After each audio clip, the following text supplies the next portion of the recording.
1994ல ஹரியானாக்கு எதிரா பாம்பே அணிக்கு இவர் நின்று விளையாடுனது கிட்டத்தட்ட 260 ரன்கள அடிச்சு குமிச்சிருக்கிறாரு.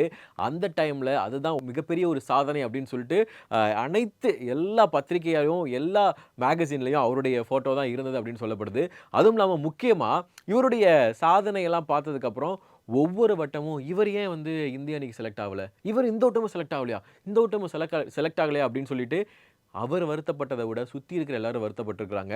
நம்ம எல்லாரும் தோனி படம் பார்த்திருப்போம். தோனி படம் பார்த்தவங்களுக்கு அ எப்படி வந்து ராஞ்சி பிளேயரா இருந்து, அவர் வந்து கிரிக்கெட்ல வந்து செலக்ட் ஆகி, அந்த உள்ள போற அந்த தருணம் எப்படி இருக்குன்றத காமிச்சிருப்பாங்க. சில இடங்கள்ல தோனி வந்து நமக்கு அந்த மேட்ச் அட்டெண்ட் பண்ண முடியலன்னு ஃப்ளைட் பண்ண ஒரு விஷயம் நீங்க பார்த்திருப்பீங்க. அது எவ்வளோ மனசு உடைஞ்சிருக்குன்னு. ஒரு வகையில தோனி அப்படின்ற ஒரு பிளேயரால அந்த கிரிக்கெட் இந்தியாவுக்காக விளையாடி இருக்கிறாரு. அவருக்கான வாய்ப்புகள் கிடைச்சிருக்கு. ஆனா, அமோல் மஜும்தார் அப்படின்ற இந்த பிளேயருக்கு அவருக்கான வாய்ப்புகள் கிடைக்கல.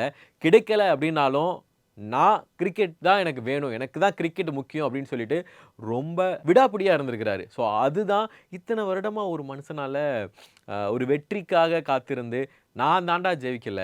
ஆனா நான் என்ன சார்ந்து இருக்கவன ஜெயிக்க வைப்பேன் அப்படின்னு சொல்லிட்டு, ஸோ இந்த வேர்ல்டு கப் அதாவது 2025 மகளிர் கிரிக்கெட் வேர்ல்டு கப்ப நமக்காக அவங்க குழுவா சேர்ந்து நமக்காக குடுத்துருக்காங்க அப்படின்னு தான் சொல்லணும்.